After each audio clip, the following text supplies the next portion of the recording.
Press the thing, do the thing, smile and wave, do the love heart thing. Yo, that's the yo Rizzle, yo Shizzle. Welcome to the Talkie Tuesday live stream with me, your host, Winters SEO. Hi chat. Hi Joe PT. Hi Matt Banks. Greg Shimmons, Wraith Raider, the rules guy, who you may have seen on the Sunday battle report. That was a good one, banging one, competitive. The Eternal Crusader, Heresy Squat, Killer Creedsman. Hello to all of you. Thank you for joining me. Today, there's been some leaks on the Warhammer community thing about the Eldar thing. Everyone seen the thing? Hi, Tim. We're going to talk about that in a bit. We'll talk about the Eldar things in a bit. Thumbs up to all you guys. But how are we doing, chat? I've had a weekend. I don't normally play all the time. Still needs to talk to them. See, yeah, you saw it. Yeah. Wraith Raider. He's a proper competitive chap. I asked him to bring a competitive list. We went hard on the thing, and it was a good game. With those failed charges, it really made it a good game. And then he went to a tournament the weekend, went 4-1 or 5-1 or something. So yeah. So thanks for coming down, Wraith Raider. You lovely little mushroom Ryu. I appreciate you. Evening Wolf Boot Chronicles, aka Stylus. Nice to see you. Nice to see you. I've had a weekend. I fought Friday, Saturday, Sunday, Monday. I was just Craig on Friday. We did some heresy. On the Saturday, I fought Sultan because there might be a Codex coming out at some point, and that's the one that's going to come out when the Codex might come out. And then Pootle, that was a banger as well. I think that one will go up on the main channel. And then on Monday, I did 30k again with Neil from Rift Forge Studios. Check out Rift Forge Studios on the YouTube for more 30k content. Killer Creasman finished base coating my tanks. Took ages, but he got there.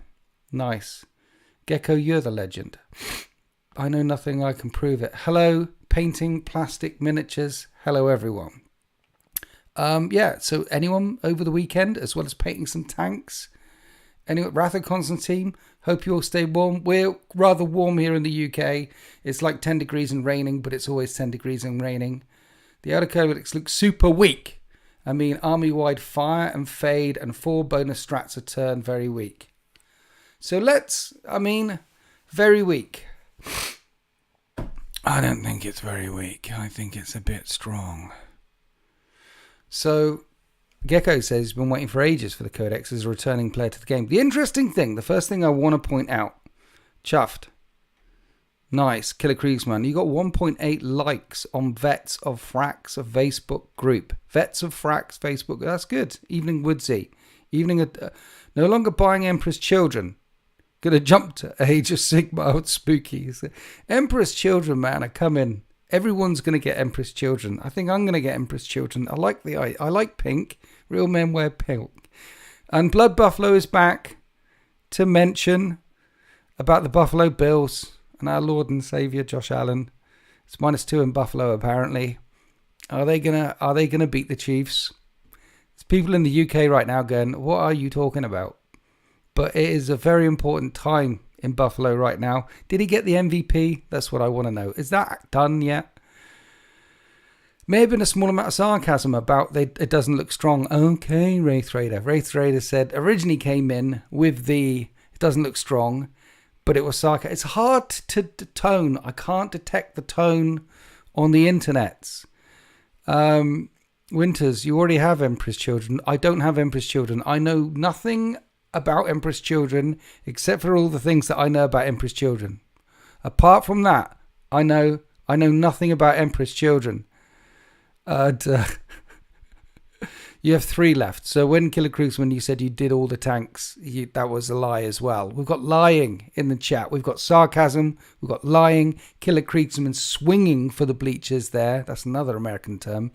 Swinging for the thing, saying he's done all the things and he doesn't have done all the things. Northeast USA is cold. 5 where I'm at. I don't know whether that's American 5 or, the rest of the world 5, because America has different numbers to everyone else. Empress Children, Rylanor enters chat. Rylanor, man, the ancient Oh wait, did you know the ancient Rylanor, that short story where he tries to kill Fulgrim? Do you know that one? The Ancient Awaits, The Ancient Awakens, The Ancient... I forget what it is. It's in one of the Primarch's anthology books. It's a very good story. And it's available on Audible. Gecko never lies. It's only sarcasm. It is a great story. American 5F without wind chill. I don't know what that means. No one knows what an American 5F is. Is it a gun? I always admit, if you find Facebook, it's more honest. What? If you fib, it's more... Right. The last fourth. Someone made a Rylanor song. Did they? Someone made a Rylanor song.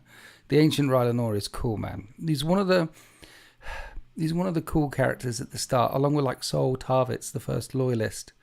Everyone likes Emperor's Children. Even loyalists like Emperor's Children, particularly when the Emperor's Children were loyalists. I love the Emperor's Children. I need to play them again. Haven't played them in Heresy for a while. They're the next project. This year, 2025, is the project of the Night Lords. Like last year, I did 10,000 points worth of Iron Hands.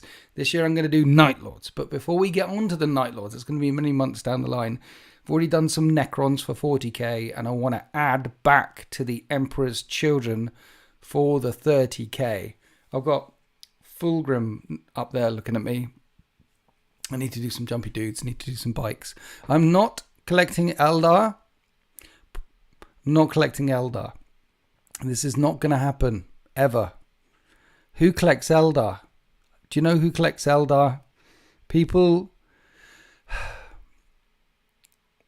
I nearly said something incredibly rude there. Let's just say certain people collect Eldar and they don't get invited to the right kind of parties.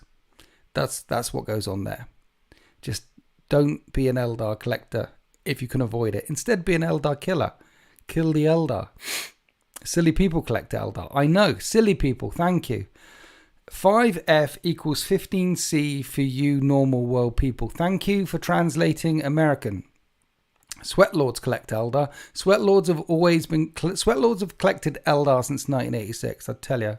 Click the like button. Thanks, yeah. Chat. Likes. Massage that machine spirit. Let the machine spirit know that you like being here. I've got 4 days to shade the rest of my infantry before the army box drops. Yeah, because you know what happens if you don't shade your army before the army box drops? You have to send the army box back. Them's the rules. Hate's gonna hate. No, it's not. I don't hate Eldar. I just like killing them. It's not the aesthetic either. The Eldar aesthetic, they look good. The models look good. Games Workshop make good models. It's the lore. It's the self-righteous, pompous, arrogant, stuck-up, pointy-eared lore. Like, hey, we did nothing wrong. Like Magnus did nothing wrong level of arrogance and ignorance that comes with the Eldar. But they gave birth to a Chaos God, which gave birth to an Eye of Terror, which in turn gave birth to a Great Rift. So not only did the war in heaven cause genocide of many, many species 60 million years ago, but it caused trillions of people to die in the 41st millennium. They are the biggest biological weapon of mass production ever produced. And they're looking around going, it isn't me. It isn't me. We're so pure. We're so innocent. No. They are, I mean, they're pretty bad. They're pretty bad. Heresy Squad, thank you for your 14 months. I'll join the VOD Squad later. Thank you for the content. Thank you. I'll see you in the VOD Squad later, Heresy. Wraith Raider, thank you for your 22 months. Look, we all make mistakes. I cannot believe this blame culture. It is blame culture when Eldar are concerned. It was like the look of the Eldar models. My mate collected them in the early 90s. They look good. The Eldar models look good. It's just they're stuck-up, arrogant twats. That's the problem. The Eldar, not Eldar players, some of them, but the Eldar, stuck-up, arrogant. I can't abide it as an Imperial player. An Eldar diplomacy, whenever it happens in the lore, the Eldar turn up, jumping around all over the place, being, oh, look at this, we're so lovely. They're not lovely. They're xenos and they must die. And humans almost created a chaos god, so we're far better. Humans are far, far, far superior to the Eldar by a long way. The Imperium of Man never did anything wrong. It unified all the humans together in the worship of the God Emperor of mankind, wrapped the galaxy in a wall of iron and steel which has survived 10,000 years worth of chaos invasions and xenos invasions, and everyone in the Imperium is completely happy. Everyone. It's fine. Otherwise, the Inquisitor shoots you in the back of the head. I remember early editions when they could pop out, shoot, and then pop back into cover again. Glad those days are over. Well, they have the strat. They have that move, shoot, move strat, don't they? And I'm sure they'll have it again. Move, shoot, move strat. And we'll talk about Battle Focus in a minute. About them moving and shooting again. It's, they've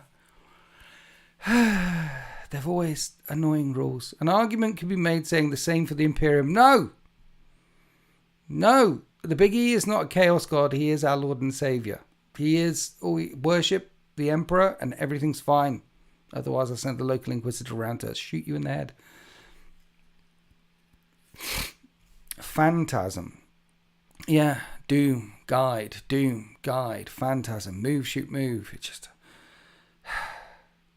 Eldar rules have been annoying since the 80s. Let's put it that way. Harlequin, 2nd edition, charging, moving like 20, 30 inches and charging with 20, 30 attacks or something. This logic makes orcs sound pure by lack of evil god creation. Orcs are arguably one of the good guy races. Arguably. I mean, they're not doing it for evil intent at all. They're doing it because they gotta. You know, P-A-R-T-Y, because I gotta. Mankind couldn't manifest God because they didn't have enough fun. I'm lost on that one. Anyway, have you gone to warhammercommunity.com and seen the leaks? They've leaked the battle focus rules. Here's the admission. Here's the admission from Games Workshop. Winters SEO. Hey, Winters SEO. I don't know if you remember me from It's Good to See You Again. Mark and Kelly, Famfron19.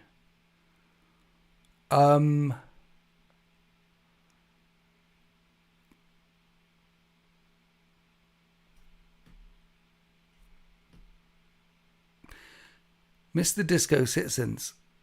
That was a leak. Thought it was just an article. An article, leak, whatever. Words are hard. An article, official leak. Games Workshop officially leaked a thing up the side of a wall, talking about the new Codex and what's in it. You know what I mean? Freon. Don't know what you're talking about, Mark and Kelly. Fan Freon. Sorry. I'm in the middle of a thing here, okay? I'm in the middle of a thing. There's people chatting. I'm trying to chat. And honestly, the brain is in the here. I'm in this space. I can't remember a thing over that space. And I don't know what's going on in that space. I can barely keep my eyes on what's happening in this space right now. So I'm sorry. Was on your stream a few months back. Okay, nice. Welcome back again. Welcome back to the stream. Good to see you back again. He's old. It's hard to remember people or anything else. See, Stuart knows the drill. Stuart's really old as well. Also, I'm terrible with names and faces. I've always been terrible with names and faces. I'm watching From at the moment. If anyone's watched From, it's like Lost, but good. Mind you, I liked Lost as well. I thought Lost was good. I'm watching From. The wife smashed From. Season 3 recently came out. She's like, you got to watch it. So I'm watching it. I just finished season 1 and I like it. It's good. And she's there saying, hey, what about when Thingy Bob talked to Thingy Bob about the thing with the thing? Did you like that bit? And I'm like, I don't know who Thingy Bob is and who Thingy Bob is. I can remember the thing with the thing. I remember things. I know the front. I know the armor value of a Lumen Rust battle tank, for example. I can tell you rules up the yin yang. But Bob, who talked to Sandra last Tuesday about the dog, I had no idea. Terrible. And I'm older. I can't remember a goddamn thing. Sup, Winters, new Eldar to kill. I know, right? Looking forward to it. What's From on? I don't know what From is on. In the UK, Now TV, I'm watching it on Now TV, which is, you get the things, you get like Amazon and Netflix and all of them, Now TV. That's what I'm watching From on that.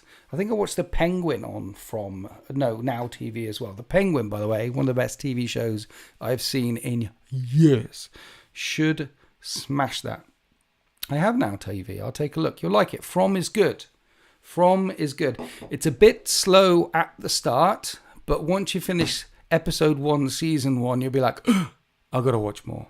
I won't spoil it for you. I won't say anything about it. It's got a very Lost kind of vibe. You remember Lost? It's that sort of vibe to it. Penguin was very good. You know, one of the last shots in the Batman movie is Penguin himself, Colin Farrell, staring through Carmine Falcone's window in his loft compartment. It's got Colin Farrell staring out like that, or like that, or like that, out the window at the end of the Batman movie, and the Penguin TV series starts there with that shot. So if you're going to watch it, watch The Batman, then watch The Penguin. Smashing. 10 out of 10 will bang. From last... I have a free 3-month Apple sub, so currently we're scanning that. Some great, especially Silo. Haven't done Silo. People losing audio? Are people losing audio? How is the audio? One's in chat if you're losing audio. My thing up there says it's okay. The thing down here says it's okay. Nope, audio good. We're good. We're good. See, Stuart Fields too. Audio is fine. Stuart, it's up your end, mate. The problems you have are up your end. You're in Hobbiton anyway, on the other side of the world. That's probably why you're losing the audio. The audio probably hasn't been invented in Hobbiton. That's probably what it is, Stuart. You want to restart. Just you. Yeah, it's just you. Killer Kriegsman, thank you for your £3. Thank you for the biscuit fund. Legend. Just a donation. Boom. £3 biscuit fund. Thank you. Legend. And Gecko88, welcome to the 13th tier 2. GG's in the chat, please. GG's all round for Killer Kriegsman and Gecko. Cheers for you. Tier 2 Gecko gets you access to the Winters SEO Discord. So thank you. I appreciate you. If you want an additional video every single Winters Wednesday as well, you might want to upgrade that to a tier 3, because that will get you an extra, for £1 more, it'll get you an extra battle report every single Winters Wednesday, tier 3. But thank you both of you. GG's in the chat. Look at that. We've got triple G's. We're not allowed to talk about the loft, Pierre. We're not. I have a dream. It's still a dream. I think it will always be a dream. But we're not allowed to talk about the loft. Okay, we move on. We'll talk about the Eldar instead. A nightmare. Let's talk about the Eldar instead. So, here's the thing. Games Workshop in 10th edition hasn't reset an entire rule set for one of their factions. And I can't remember them doing this in 9th edition, 8th edition, 7th edition. I can't ever remember them completely resetting a rule set for one of their factions, like, ever. And they have now. Because the fate dice, or the miracle dice, or the whatever dice that they had at the start of 10th is gone. And their new army rule is battle focus.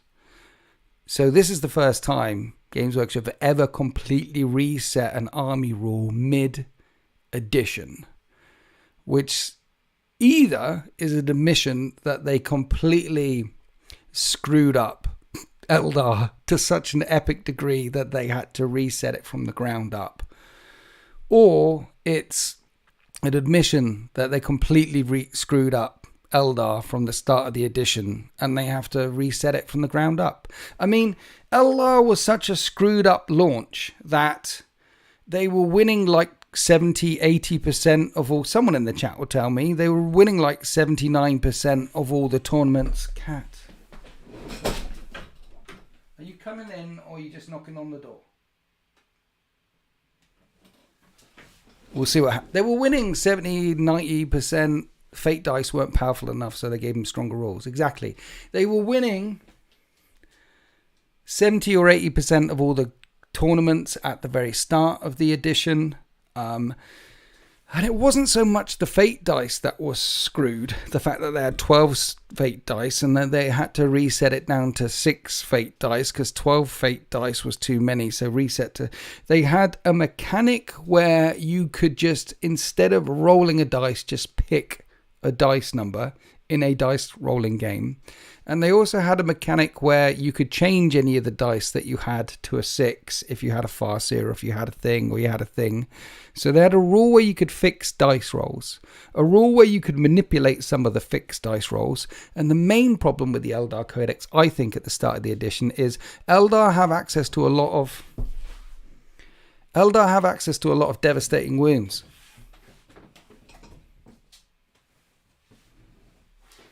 He wants to go in the wardrobe. I see his head down there. You've got to check in the wardrobe for monsters. They have access to a lot of devastating wounds. So they could make a lot of the dice rolls 6s, which means that they had lots of devastating wounds. I mean, and because of that, they had to rewrite devastating wounds once, and then they rewrote devastating wounds again, and then to not mortal wounds, and then they rewrote devastating wounds to say they are mortal wounds. And then they rewrote devastating wounds to say devastating wounds were mortal wounds, but special kind of mortal wounds that didn't roll over, whereas normal mortal wounds do roll over. Basically, the Eldar launch was so screwed. They were winning everything all the time. They had to reset devastating wounds a bunch of time. They had to reset the number of dice rolls that Eldar had all the time. Pissed off half of the player base because they were winning all the things, and now because it was such a screw up, they've completely reset the main core rules for Eldar, which they've never done for a faction ever for as long as I can remember, unless chat you can remember a time when they did that mid edition, but I can't remember a time when they did that mid edition. Now I don't know about you, but when I had a job in the real world, if my job was rules writing and I screwed up that badly, you'd be gone. You'd be gone. You've screwed. You've so badly. You're gone. We had to change the main rules. We had to change the core rules. That is someone writing really, really bad rules, whose job it is to write rules. And here we are with the change, with the new way to go, with the things, and hopefully this fixes everything, and hopefully this doesn't make everyone mad. But as we go on with this live stream, you'll realize just how maddening the new Eldar thing is going to be, and how much maddening the battle focus is. At least they're not fixing dice, but it's going to be a really annoying army to play against. Yeah, Eldar, breaking rules since 1988. Here we are again. And people wonder why. People wonder why people get annoyed with Eldar players, apart from the fact that they play Eldar. Usually when there's scratching at the door. Yeah, okay, that was him. That's fine. Here's the thing about the rules writers. They don't advertise the salary. I can tell you right now that people are best qualified for this would not. Yeah, I know.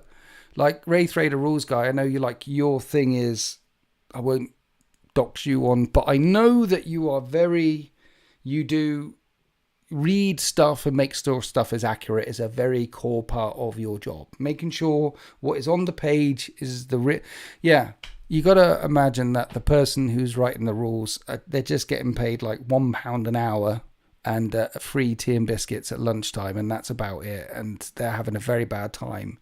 Or they gave the Eldar Codex to the unpaid intern or something or other. Yeah, I do feel sorry for some of the people at Games Workshop because the wages that they pay are they refreshing the Eldar line too? No. What they are doing is, well, refreshing, yes and no. Eldar Aspect Warriors are finally getting plastic sculpts, plastic releases, finally, after 30 plus years. They're covered out with plastic. So I guess that's kind of a refresh. Since James Workshop and creator, anyone can tell a person's written of the great stuff. Yeah, we don't know. Yeah, £1 per rule, I heard. What am I bringing to King in the North? I have no idea. What should I bring to King in the North? I was thinking Necrons because it's easy, but I might bring the 13th because they're easy. It's definitely not going to be Tyranids. I might bring Grey Knights because they're jumpy around all over the place. I don't know. I'll figure it out on the Thursday before I jump in the car on the Friday. Well, if you think about the whole lore, then Eldars deserve some since they are one of the oldest races aside the Necrons. They deserve... Eldar deserve... They deserve... Look, what Games Workshop should do, this is what the Eldar deserve, is the lore should move forward. I like the fact that the Great Rift happened because for the longest time we were frozen. And the lore wasn't moving forward. And then we have the Great Rift happening. Then we have the fall of Cadia. Then we have the return of Guilliman, the Primarchs. So we've got this kind of moving forward stuff in the midst of this stagnation and destruction that we've had forever. So we've got the Grim Dark, but a little glimmer of hope up there. And one of the other things they could do to move the lore forward is just wipe out the Eldar. They are the dying race. Let's just get rid of them. Let's move on. Space elves in space are so 1990s. Let's squat them off the face of the earth. Anyone with me? One's in chat if you're with me on that. Let's squat the Eldar.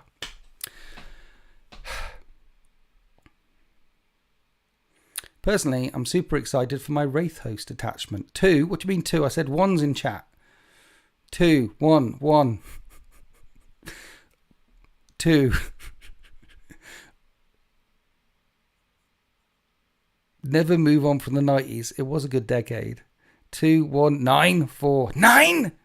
1, but only for Craftworld Eldar. Yes, only for Craftworld Eldar. We can qualify this. 53.69. The answer is not 53.69. If you're going to put a silly thing like that, it's 42.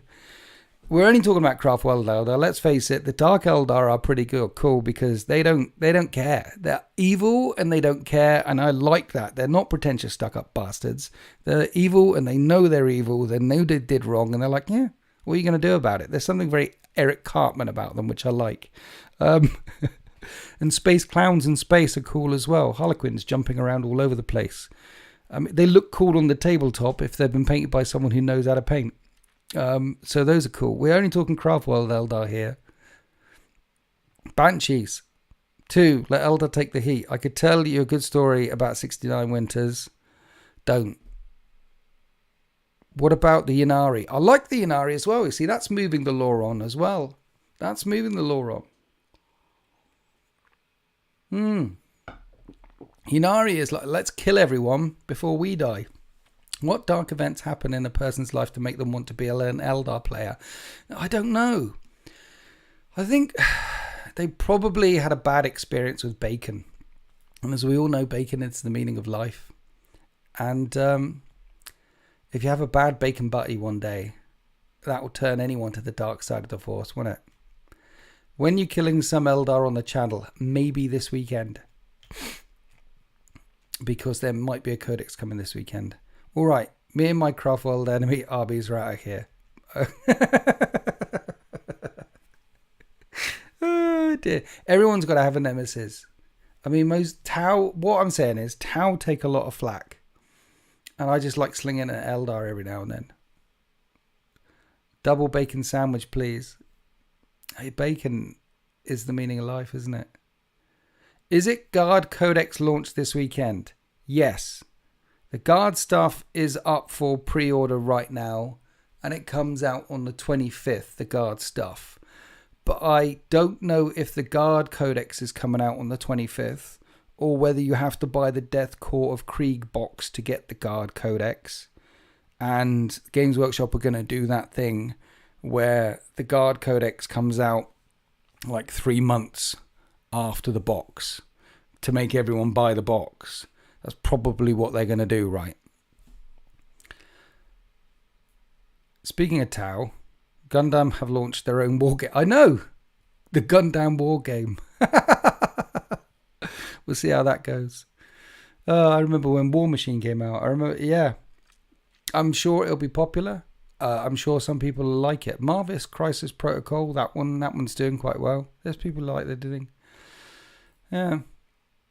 Pretty sure they're doing the thing, so the Guard Codex won't be tournament legal for like 2 more months. Yeah, they'll probably do the thing. When they release their big box, the book doesn't come out for a while because they want to sell the box. Even though the Guard box, I suspect, Winter's suspicion here, Winter's prediction, they're going to sell out of that one. It's a nice box, and lots of people play Guard. Lots of people play Guard. Lots of people are going to want the box. Lots of people are going to buy the box. That box is going to go. We'll see. We'll return next Tuesday to see if the FOMO really catches fire, and whether the Death Core of Krieg army box means that they completely sell out of the Death Core of Krieg. And yeah. And even if they sell out, it's still not going to be tournament league. They should release the book, but they won't. The fact that Games Workshop doesn't have the vision or sense to make an Exodite Eldar rare, I know. I don't understand. We should have an Eldar book, right? Craft World Eldar. We should have the Dark Eldar book, Dark Eldar. And you've got Agents of the Imperium for all the extra Imperial stuff. There should be an extra Eldar book. I don't know what it's called, but it's called Extra Eldar bits in my brain. And in there, you've got the Harlequins. And in there, you've got the Corsairs, and you can expand the Corsair range. And in there, you could have Eldar Exodites and launch. And the idea being, you can add any number percentage of the Eldar bits codex to your Dark Eldar or to your Craftworld Eldar, or there's a detachment in there where you can kind of run them on their own, but it'll be kind of crap because they're not a full range yet, which is fine. But it's a way to expand the Eldar Corsair range and a way to test the water with the Eldar Exodite range, because space elves in space riding dinosaurs with laser beams strapped to their head. See, I, as a Space Marine player, want to fight Space Marines versus dinosaurs. Who doesn't want to run their Imperial Knights against dinosaurs? Who don't want to have their tank army firing shells at space dinosaurs ridden by Eldar on velociraptors or things? It blows my mind.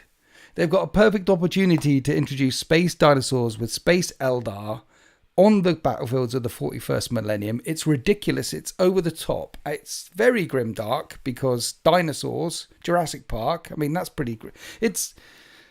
They would sell a lot, is all I'm saying.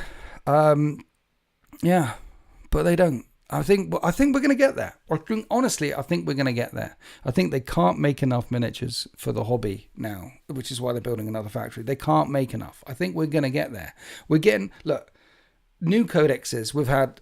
There wasn't 6-7 years ago. There wasn't Sisters. There wasn't World Eaters. There wasn't Leagues of Votan. They've added a lot of stuff, new stuff they've added, loads of things they've added. We're getting Emperor's Children next year. It looks like we're getting Salamanders and the new Primarch coming back. Looks like it, maybe, probably. There's definitely a new Primarch coming back. So I think it's just a matter of time, Where are we? What's going on? Exodites would be great. 40k needs more armies where the sculptors can go wild. I know, you've seen the AOS things with the beasts and the stuff. The sculptors at Games Workshop, they don't write rules. They're actually good at their job. They'll create some really cool sculpts of space elves riding a thing. Sisters were already in the 90s, I know, but they were in the Demon Hunters book or the Witch Hunters book in lead, and then they had PDF codexes for a long time. They didn't have their standalone official plastic range until the plastic range was done in the middle of the 9th. That's when they, I remember when Necrons were a new thing. They were cool. They don't even need to be dinosaurs. Do space monsters like the things. Yeah, I mean, I'm saying dinosaurs, but Evening Jackass Woods. from France. I'm saying dinosaurs, but in the lore, it's suggested it's like Damnation of Pythos stuff. They're like dinosaurs. I mean, the descriptions that we get of the Eldar Exodites on the Exodite worlds, of the creatures that they're flying around on and running around on, are very dinosaur-esque. So 40k version of Velociraptors, T-Rexes, things like, it'll be grimmer and darker in the grim dark. It'll look cool. Do you want to kill dinosaur-esque creatures in 40k and shoot them with a las cannon? I do. Big game hunting right there. Emperor's Children, March, April. Is it? We shall see. I mean, 2025 will be the year of chaos. We're getting Death Guard, we're getting Thousand Suns, we're getting Emperor's Children. I'm hoping at some point we get Dark Mechanicum. But I imagine that Codex has been delayed until 11th edition because, again, they can't make enough. They need to build this other factory. Anyway.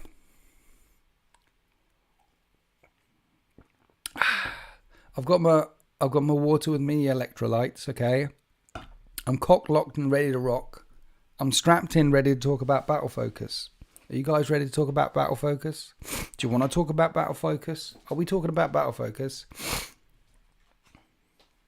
They have lizards on dinosaurs in AOS, yeah. And some of the AOS models look fantastic.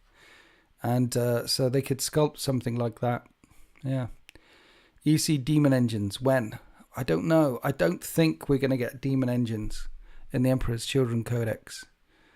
I think we're getting the bladey guys and the cacophony guys. We're getting punchy ones and shooty ones, and then we're getting... I want to see a Demon Engine, just like the Death Guard had a Demon Engine. Demon Engines. I'd like to see an Emperor's Children Demon Engine sculpt, which you can do this way and it turns it into a close combat monster, or this way and it turns it into a shooty monster. And so there's 2 different data sheets that you can use, and you could get 6 of them and run them across the field. That'd be cool. Stay on target. Stay on target. What's the good word on Battle Focus? So, Eldar. They've changed their core rules because Games Workshop didn't screw it up at the start of the edition. They've changed Dark Mech versus Iron Hands for 11th edition launch box, calling it now. Okay, so they screwed up the Eldar rules. So they're pressing the reset button. Codex Eldar, when it comes out, their main rule has changed from the Fate dice, which is I pick a dice number to be whatever dice number I want it to be, to Battle Focus, which in a 4,000 point game, 2,000 point game, you get 4 battle focus tokens. 4. In each battle round. And when the next battle round hits, if you haven't spent all your tokens, you get 4 more. And then in the next battle round, you get 4 more. So you get 4 a round. And the 4 battle focus tokens allow you to move. They become the move army.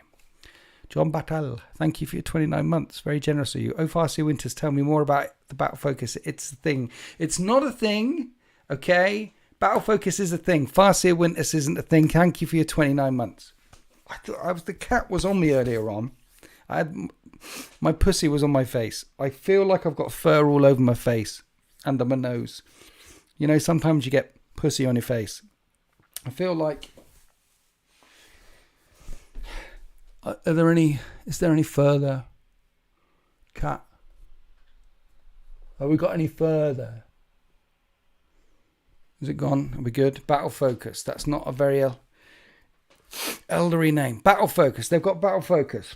God damn it. It feels so itchy. I think I'm good. Looks beautiful. Thank you. So, yes. Eldar.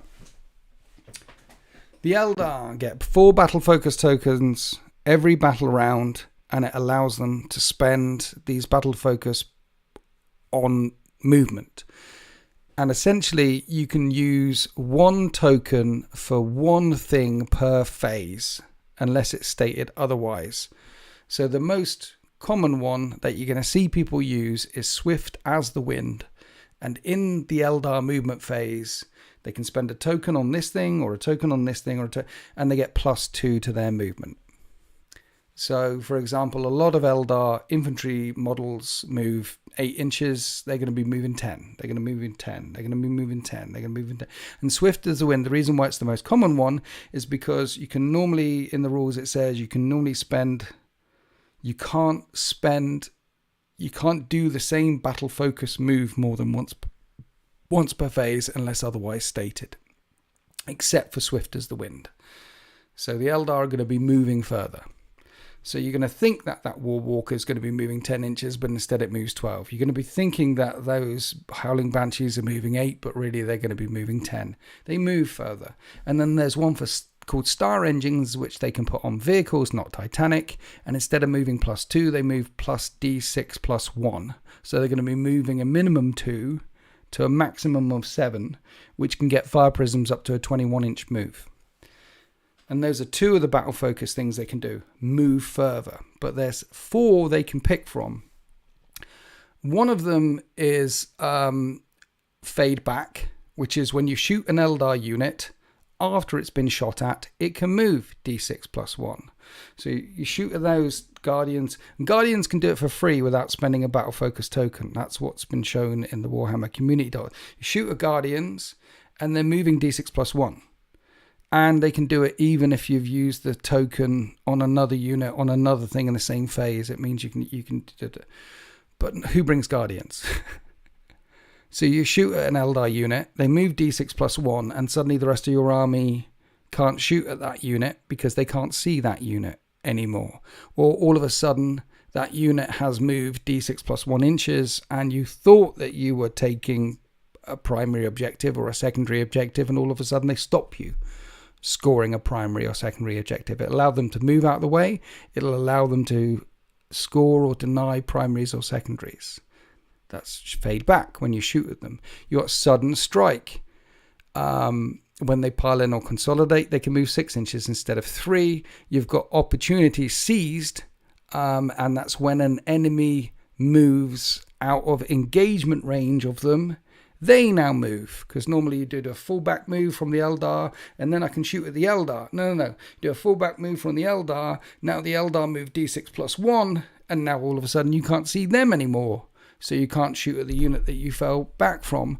And then they've got flitting shadows as well, which is I can point at a unit and you can't overwatch that unit. I've got this unit. They gave the example of Howling Banshees who are glass cannons. They're going to come running around to jump on a thing over there. You've got a bunch of flamers in front of you and you want to flame them, and Howling Banshees go up in flames, really crispy like, to a bunch of flamers. They will suffer from overwatch with even things like aggressors with twin flamers. They will die, they will melt, and suddenly you can't overwatch. What does all this mean? It means that the Eldar are moving quicker in their turn. It means that the Eldar are moving in your shooting phase when you shoot them. It means the Eldar are moving in your fight phase. The Eldar are moving further in their phase. They're moving in your movement phase when you move, if you fall out of range of them. They're moving in your shooting phase when you shoot at them. And they're moving in your fight phase when you do some things, yes. Eldar are going to be moving in their turn, and at least once per phase, some of their units are going to be moving in your turn as well. Or if you play Eldar, suddenly you've got access to lots and lots of movement. Lots of movement. And those are just the core rules for battle focus. And you could better believe that there's going to be some detachments in there which will either give you more tokens so you can do more of this stuff, or they leaked about Guardians, for example. You don't need tokens to do fade back on Guardians. They can just do fade back. So as well as having a detachment in there where they can do more of this, there'll be some units in there where they can do more of this. Or there'll be some detachments in there where they can do stuff on top of this. Eldar are going to become the movement kings, and a legend of legends once said, movement wins you games. They're going to be moving in their turn. They're going to be moving in your turn. They're going to be moving when you shoot them. They're going to be moving when you fight them. They're going to be moving when you fall back from them. And they are going to be so annoying. And they're going to win so many tournaments. Winter's prediction again, they're going to get nerfed into the ground again. Movement wins you games. They're going to be one of those armies where if you just focus on playing Eldar for a good couple of months, so you know when to fade back, so you know when to pop swift as the wind, so you know when to do opportunity seized or flitting shadows or some of these battle focus moves, if you just focus on playing Eldar for a couple of months, and you've got a good detachment from one of the new detachments, and you've got some of the chunky units from some of the new things, and if you focused on it,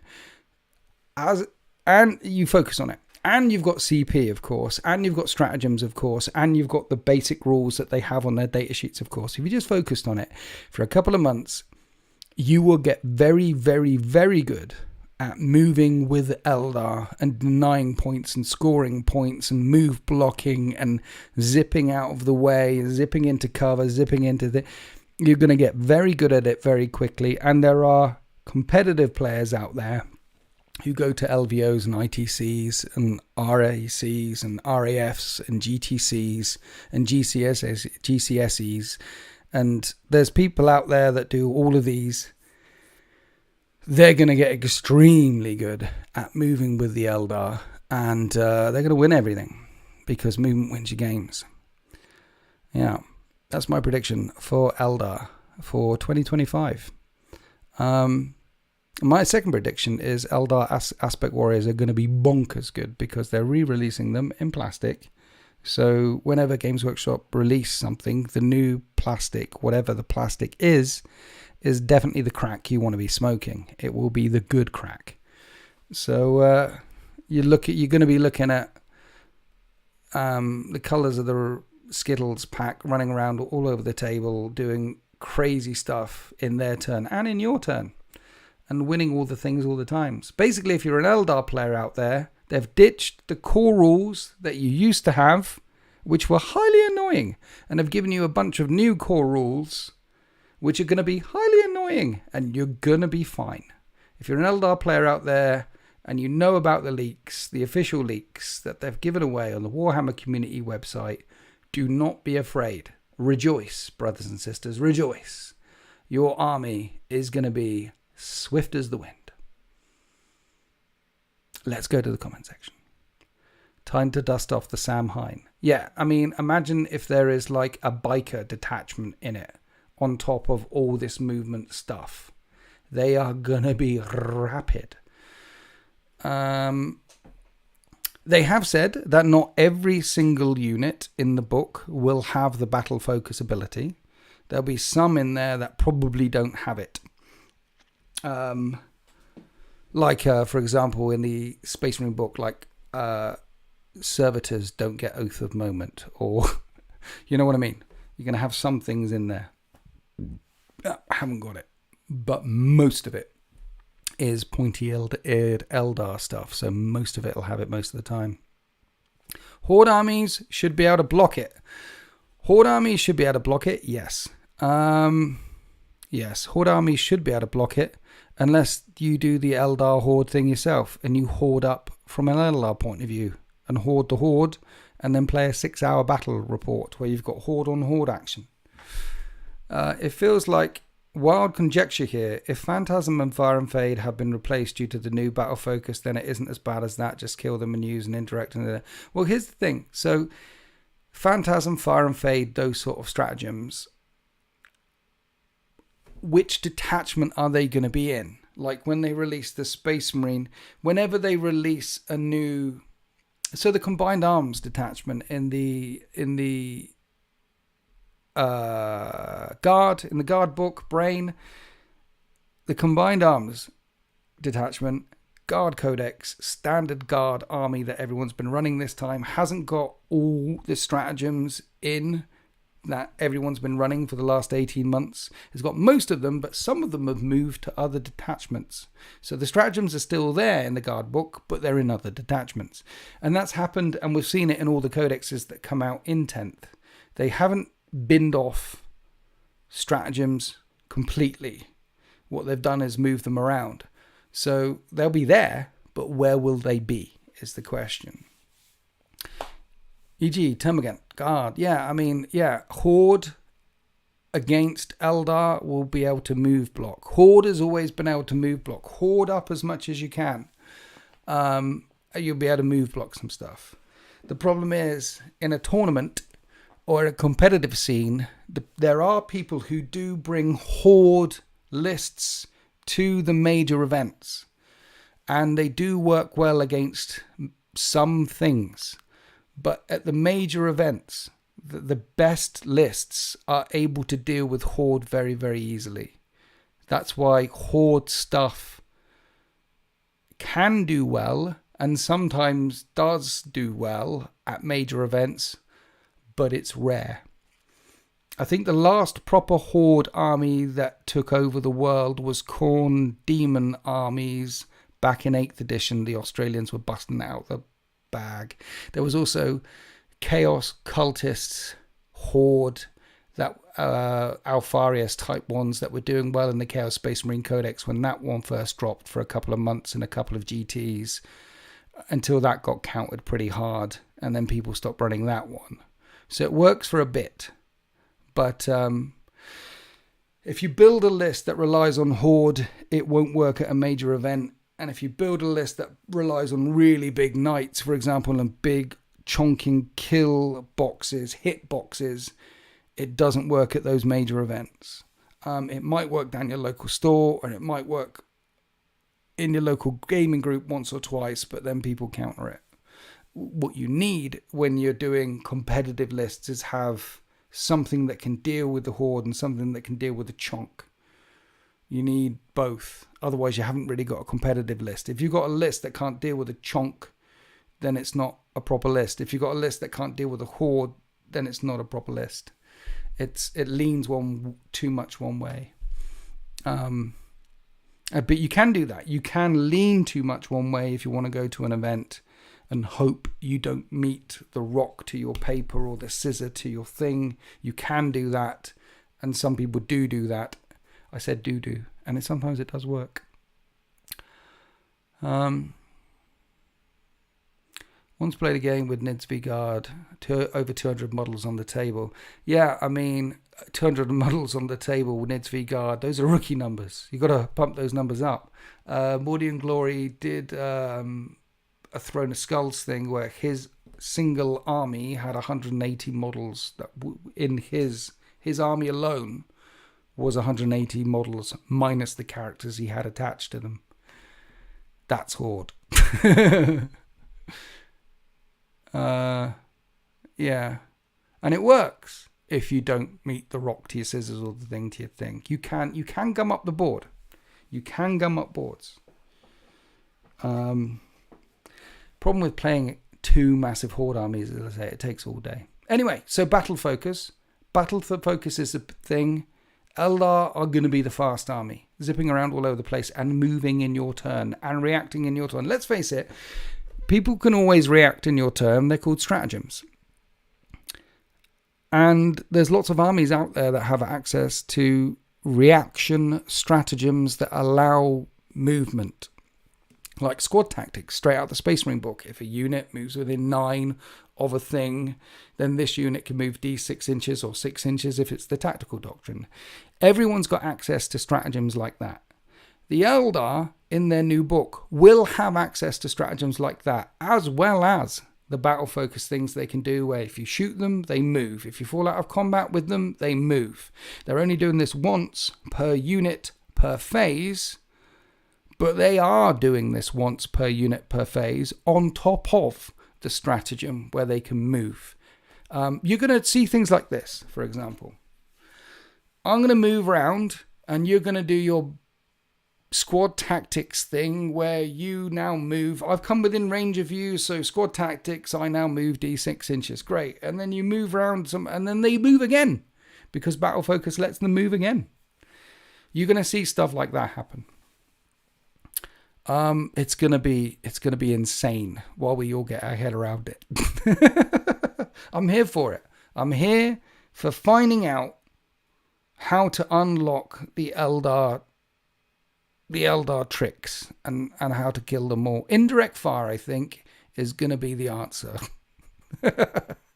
You're gonna need a lot of indirect fire when fighting Eldar.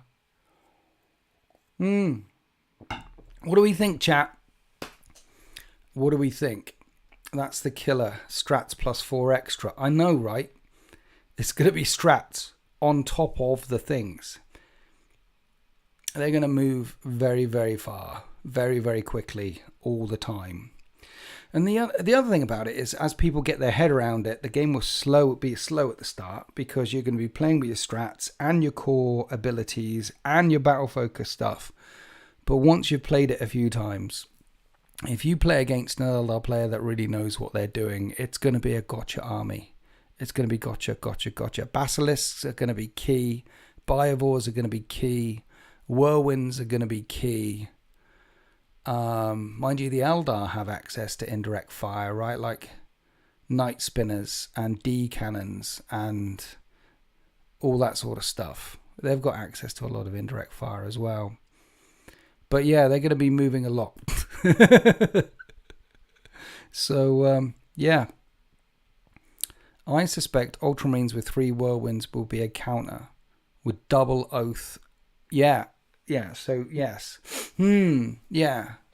Ultramarines with 3 Whirlwinds with double oath. So you're going to need Rubuti Gulaman, triple Whirlwinds, double oath, lots of indirect fire. They won't like that. Yeah, because you got to remember that the Eldar tend to be glass cannons as well. Their shooty stuff is really, really shooty, but can't punch their way out of a paper bag. Fire Dragons are a perfect example. Fire Dragons have got amazing guns, but they can't fight. Howling Banshees, amazing number of clobbering and a number of attacks hitting on 2s, really, really punchy, but they can't shoot. That's the Eldar Codex has always been like that. The shooty stuff has been really shooty, and the punchy stuff has been really punchy, but they can't do both. Space Marines do both. Space Marines do like punchy 7, 8 out of 10 and shooty 7 or 8 out of 10. But Eldar do punchy 10 out of 10, but 0 out of 10 shoot. You know what I mean? It's, yeah. And then they have the Wraith stuff, which screws it all up. But, yeah. 3 phases per turn. Move, shoot, charge, right? There's 3 phases per turn. And then 3 phases in your turn where the Eldar are going to be moving away. Neurogaunts will work. Hydras against jet bikes. Webbers wouldn't. Yeah, they're also made out of wet paper, but they're hard to pin down. Eldar are made out of wet paper, but they're hard to pin down. It'd be interesting to see what the Wraith detachment is like. There's got to have So, I mean, what are our predictions for detachments? There's going to be a Wraithy one. There's going to be... What are our predictions? What are our predictions? There's got to be a Horde one, right? They've already leaked Guardians on the things. What are our predictions for detachments in the Eldar book? How many detachments? In the Guard book, we had 5. 5 detachments. And that's a thick book. How many detachments do we think are going to be in the Eldar book? How many were in the Space Marine book? 6? 7? 6? I want to say 6. And what will they be? Eldar have the extremes, but Marines have the center of the spectrum, exactly. There'll be a Psyker 1 somewhere. Yeah, so there's got to be a Psyker 1, right? Or Farseers, Spiritseers, Warpseers, Librarians, Hive Tyrants, oh my, all in a list together. Harlequin's detachment, are they getting a standalone book? Or are they going to have a detachment? 7 confirmed? Is it? 7 confirmed question mark. There'll be a detachment called Fate Wins. You get to roll a dice, and on the 6 you win. Farseers can change the dice to a 6. You set all your models up. Okay, here we go. I win. Thanks for playing. You tell us, Winters, you have the Codex. It's not here. I 100% do not have the Codex on me right now. 100%. I don't. I just wonder what you guys thought. How many detachments you think there might be, and what do you think they might be?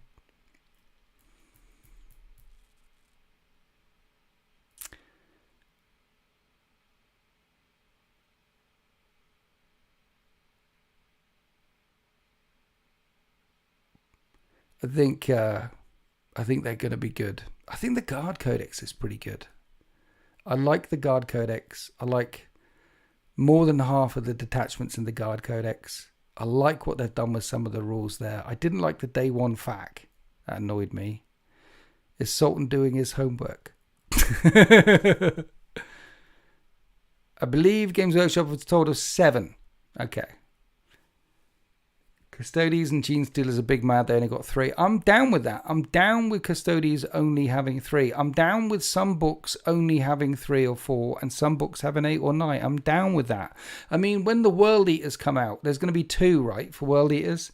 There's going to be like Berserker Assault, World Eaters, Khorne Berserker list, Standard Rhino Rush Khorne Berserker list, Ra Legionary list, and then there's going to be World Eater Demon list with 8-bound and Mauler Fiends and Demon Engines and things. So they're going to have the Legionary type one, and they're going to have, we've leaned a bit too hard into the warp, we've had a bit too warp dust one. I mean, what else can they do with World Eaters? I feel like if they shoehorn in a cultist one as well with loads of jackals in there like they did at the they might do a third one, but I'm happy with World Eaters having 2 detachments. I'm happy with the Leagues of Votan having 2 or 3 detachments. I'm happy with that. Creating detachments for the sake of detachments. I mean, what do you guys think? I could see 9. I could see 12 in the Eldar. I could see a lot. Like the Guard has got 5. And I thought they were kind of shortchanged because there's lots of different ways you could run Guard. But creating detachments for the sake of creating detachments. Like the Necrons. I love my Necrons. But there's perhaps 1 detachment in there too many. I think there should be maybe 4 in that book. I don't know. What do you guys think? Do you think all factions should have the same number of detachments? If so, why? Because quite some factions have got huge ranges. Guard have got a huge range. The Eldar have got a huge range. Space Marines have got a huge range. World Eaters, teeny tiny range. Emperor's Children, when it comes out, will be a teeny tiny range. Death Guard. Love my Death Guard, but what can you do with Death Guard? Again, Demon Engines. You can do their Spread the Sickness standard stuff. And then I don't know. I mean, even in 30k, Death Guard play away. It's what they do. It's walk towards you slowly and pew pew and then swallow you up. That's what Death Guard do. You know, it's genuinely mad how many detachment Marines get. Why? Oh, yeah, it is genuinely mad because they get a chunk of detachments in their main book. Plus, if you think about it, Blood Angels, Dark Angels, all the other. If you're a Blood Angels player, you've got all the detachments in the main rulebook to pick from. Plus, there are other 4 or 5.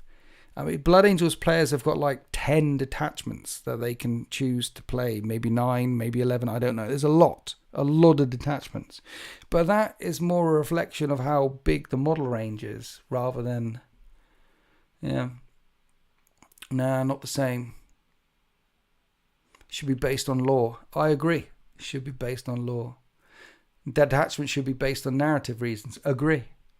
I think Guard should have gotten more. I agree. I think I like 5 in the Guard. I was like, couldn't have they done like a Talan-esque deserty one and a Steel Legion-esque type of one, and they've got their combined arms one, they've got their scions one, they could have leaned into the Guard a bit more. Yo dog, I heard you like detachment, so we detach your detachment so you can play a detached detachment with your detachment. Nice. Blood Angels can also run all non-compliant codexes if they don't bring Blood Angels units. Exactly.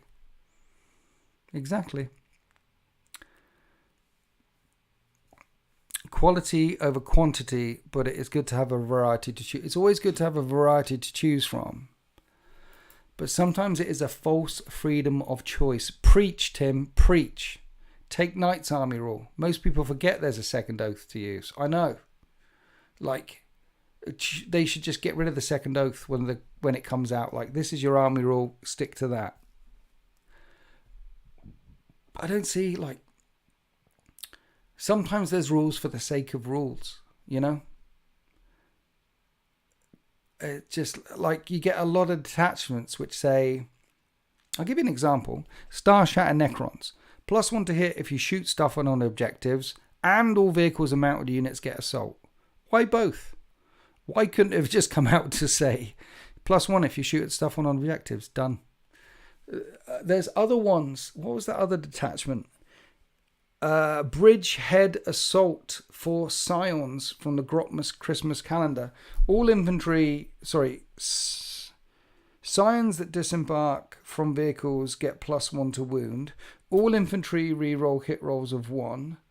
Kazakin or something can be taken as battle line, and their OC goes up by... There's like 4 rules, I think, in the core thing for the Brit. Yeah, sometimes there's rules for the sake of rules, which just seems like more rules on top of your rules.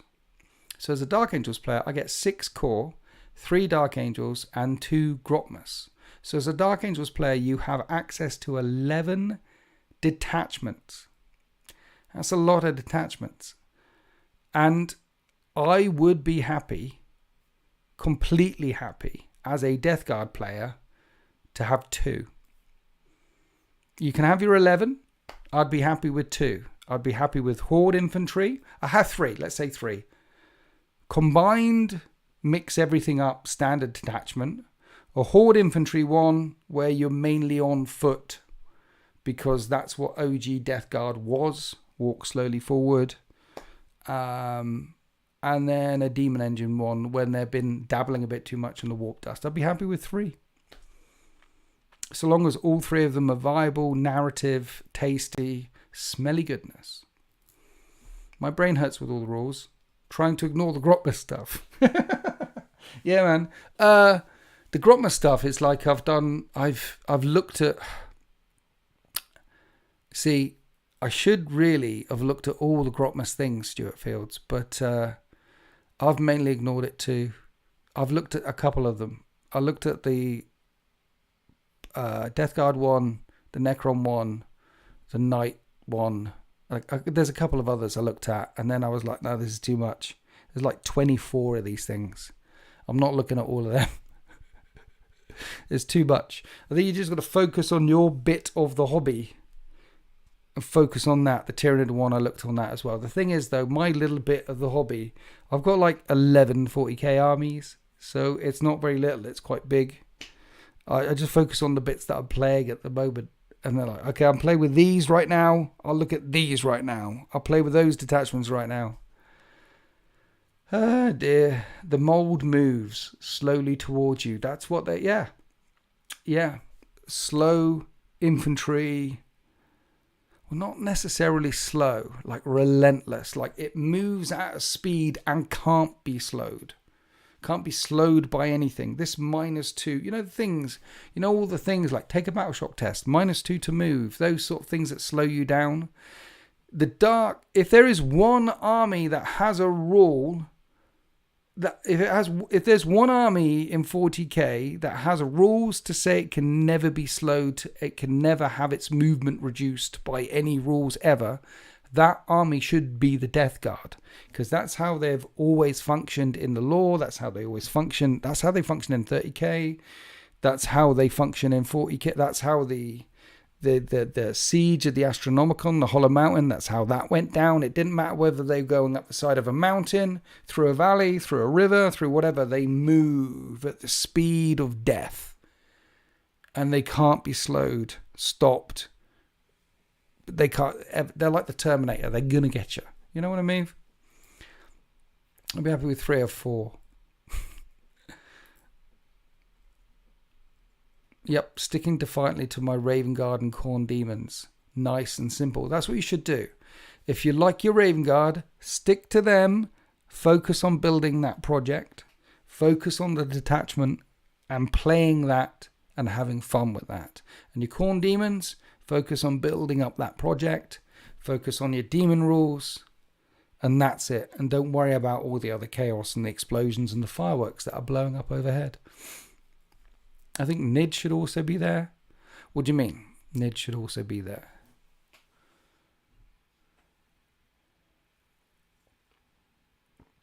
I can see Nid detachments. Horde detachment, Monster Mash detachment. I mean, if I was writing it, there'd definitely be a Horde one. There'd definitely be one with lots of elite mind things. going on. There'd definitely be a tanky, beastie detachment. There'd be a stealthy detachment. There's an argument for having 6 or 7 detachments for Tyranids, because they adapt and overcome. You know what I mean? With Death Guard Plague and stuff, could be good against the new Eldar then. Well, the Eldar should be able to dance around them. If the Death Guard have their thing, they move relentlessly, remorselessly forward. Eldar dancing around. Eldar are going to be frustrating to catch, to shoot, to hold down. They're going to be slippery little pixies. Deathwatch won the LVO, yeah. Yeah, they did. It's like the Custodies who won that other one. No one saw the Custodies coming. No one saw the Death Watch coming. But those are people who are just focusing on that, yeah. I've been a bit checked out this edition, but hoping the Death Guard book will give me some more reason to play. The mark of a good codex is when the codex turns up, you want to play. And when the Guard Codex came out, I wanted to play with my Guard for the first time. When the Necrons came out, I want to play with them. When certain codex, when the Tyranids came out, it didn't make me want to suddenly pick up my Tyranids and play the Tyranids. I don't know why. I got like 6,000 points of Tyranids. But a mark of a good codex is the book comes out and you can't wait to play it and you want to play it. And there's been a lot of codexes that have been like that for me this edition. But the Tyranids weren't one of them, and I don't know why. Why is that?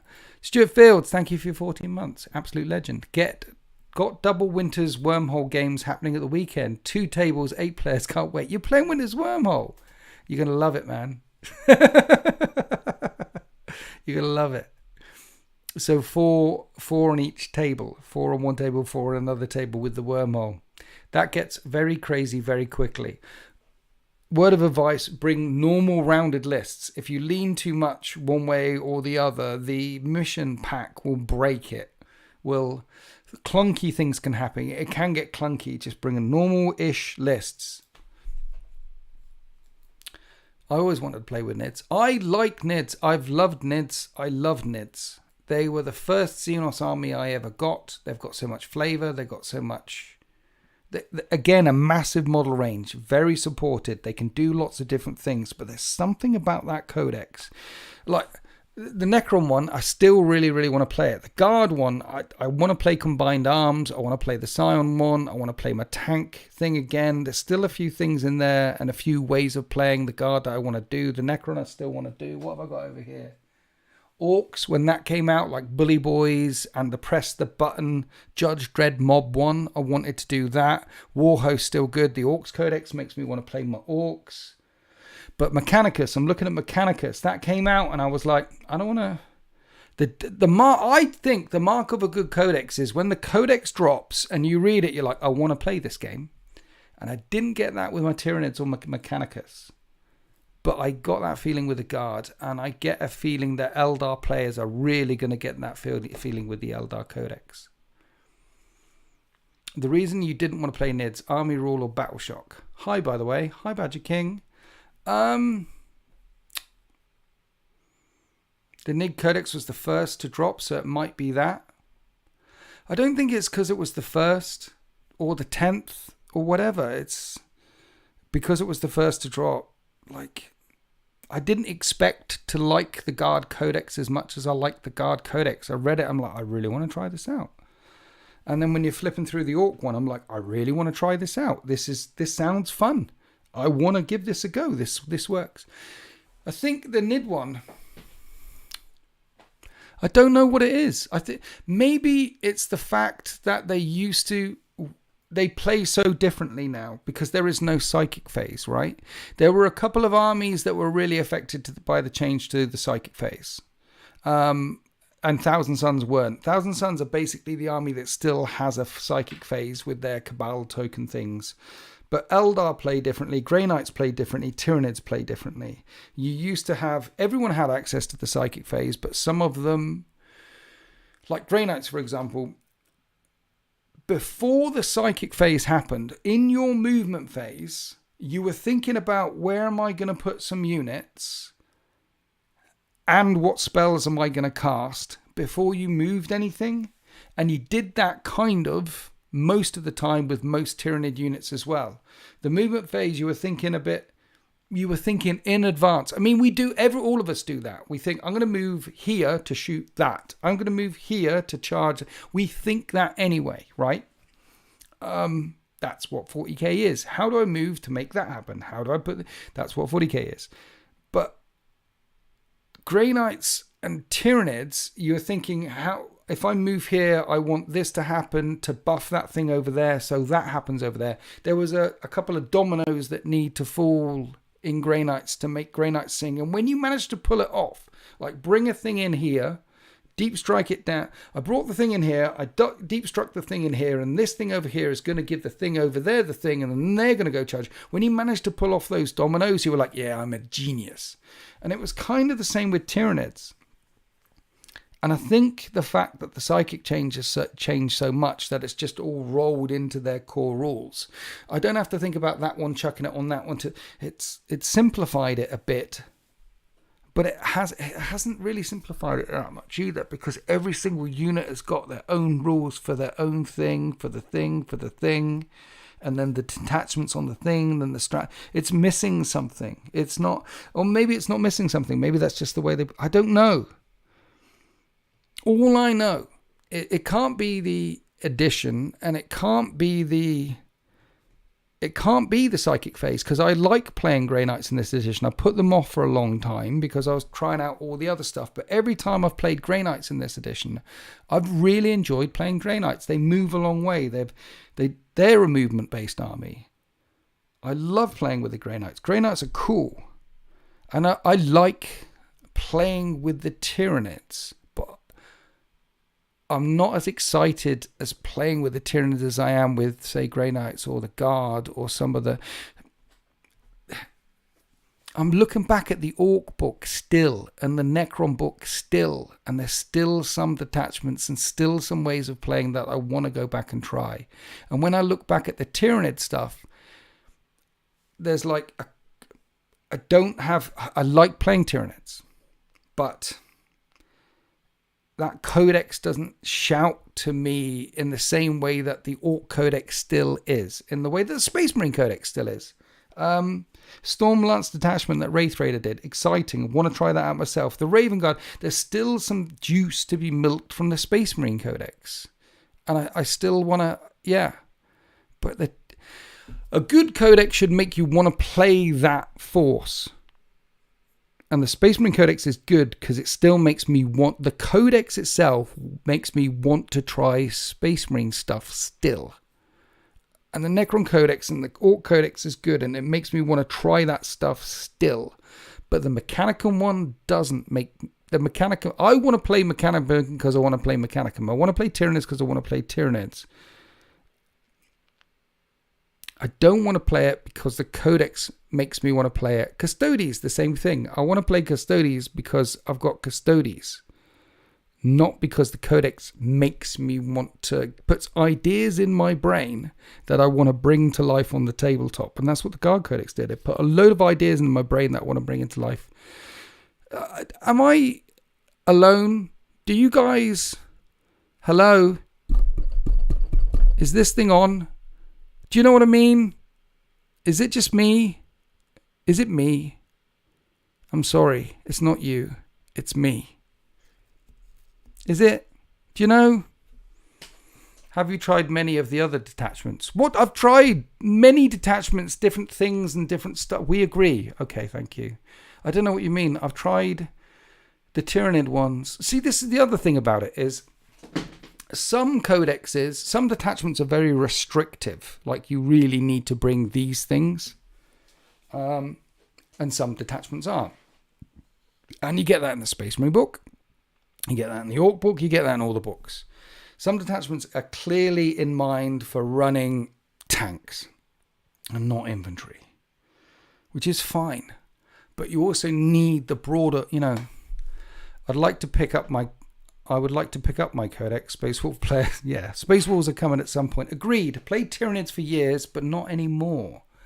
Because it feels not as exciting anymore. Tyranids used to have to work as an entity which felt right. A single unit, you're right. Now it's just individual units. That could be the issue. I have the same thing. Tau Codex doesn't make me want to play my Tau even though I love them. Interesting you should say that, Magic King, because my resident Tau player, Badger King, is of course, as you know, Sultan Plays from Sultan Plays YouTube channel. And Sultan likes the Tau Codex. But I tell you what though, it took him a while to get into it. We played it 3, 4, 5 times. He played it quite a bit. I went around his house, not filmed, played around his house against his Tau like 3 or 4 times. Because he was like, oh, I don't know, and the thing. And then I think he played like the suit one he likes. And there was another one he likes. Like there's 2 detachments. And then once he started playing those detachments in certain ways, he likes a couple of the detachments. He thinks a couple of the Tau detachments are really good, really fun, and he enjoys playing them. And it made him want to play more, and it made him go out and buy some stuff and add it to his Tau, which is ultimately what Games Workshop are looking for. They're trying to release books that make you want to play, so you go and buy the thing so you can play the thing. And that made him do it, but it took some digging for him to get there. Digging. I didn't like it when they took away different High Fleet adaptations. Played NIDS 8th, 9th, 10th. Not enjoying them as much in 10th. NIDS are missing something, man. Or maybe it's just the Codex. I don't know. I wonder what the Tyranid Codex would look like if it was written by a Tyranid player. You know what I mean? Sometimes I get the feeling that some of these books are written by people who play with those armies and some of them aren't. Like the Guard Codex feels like, and the detachments in there feel like someone knows how the armies and detachments should work narratively. Space Marines as well. I mean, who doesn't play Space Marines? The rules writing thing, I'm sure. Space Marines, Storm Lance, the Raven Guard one, the Salamander one. You can't really screw that up. But some detachments feel like they're not written by people who actually play with those armies. In my humble opinion. Still painting my NID models with Jormungandr High Fleet. Yeah, just stick with Jormungandr. Stick with that narrative. Stick with that project. Make them look beautiful. People will love playing against them. I think it was 8th when the bugs had a strat that they could eat a piece of terrain. That feels like part of the issue. 10th in general feels more workmanlike rather than hitting the feel of 40k. Bye, Wraith Raider. Stuart, I think yes and no. I think 10th in general, in some areas, does feel more workmanlike. But there are other areas, other detachments and other things where it really does hit the feel of 40k. So I think when it hits it like it always has. And it feels great. And when it misses, it misses. I think it didn't used to miss as much. But when it hits now, it hits. Like I've had some great 40k games in this edition. I had one on Sunday with Poodle. I have no idea what I brought. Oh yeah, it was Space Marines versus Chaos Space Marines. And it felt as classic and as grounded and as gritty and as narrative as it always did. He brought his Chaos Space Marines along. I brought the 13th along and we went at it. And it was a bloodbath and the narrative came alive. And it was a prior Nexus primary, secondary thingy bob. So I think it can and it does, but it used to more. Tyranids in 9th, the psychic rules where it could bounce between Synapse, Link Lore, Tabletop 10. Yeah, Tyranids in 9th. Yeah. There were the rules in 9th. Yeah, I mean, Ninth was a problem. Ninth again was another one of those editions where, I mean, Admech were unplayable. You needed a PhD. Tyranids were screwed until they did the synapse web thing. Then it worked. Beforehand, I'm enjoying my Nids, but this is my first edition with them. Joseph, you're fine then. So this is the thing. Us old codgers here. I speak to lots of people, I play lots of people, and this is their first edition. And a lot of people's best edition is the first edition that they play. And then the edition changes, and then the edition changes, and then the edition changes, and then they leave. People stay around for edition after edition after edition after edition. Is rare, actually. It's rare. Most people go. And then there's the common story, which is you start when you're a teenager or start when you're a kid, and then you discover sex, drugs, and rock and roll, and then you finish. And once you get released from prison in your 30s, you come back to the hobby. That's the standard thing. And then people come back to the hobby in whatever edition they come back in, and then it changes again and changes again, and they drop out and then never come back again. It goes like that. If it's your first edition, then you'll love it. It'll be your favorite edition ever. Sticking with it, though, is you've just got to... It's not about the edition. It's just about the projects, I think. You got to find a project that you love and stick with it. And don't worry about the editions. Don't worry about the rules so much. Just keep playing and playing and playing. It helps if you have more than one army. Because when editions come round, sometimes your army can be... One of them can just feel like the Tyranids right now. I don't know if it's the army, or I don't know if it's the army itself, the core rules itself, the codex itself. I don't know what it is. But they're not singing to me in the way they used to sing to me. So I've got other armies which are singing to me, which is great.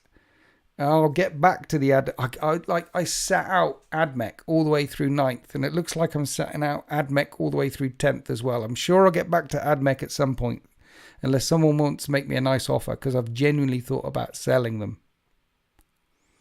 And I've never thought about selling an entire army before, but I genuinely thought about... It's been almost two full editions now where they haven't done Adeptus Mechanicus right. I don't know if they know lore-wise. Again, the rules writers, I don't know if they... The Adeptus Mechanicus...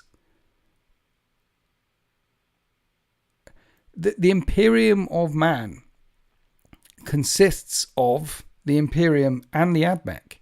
And there are thousands of Forge Worlds. There are trillions of Skitarii. There are massive... There are... The Admech in war are almost as numerous as the Imperial Guard. They're such a core part of the Imperium of Man. And the lore around them is incredible.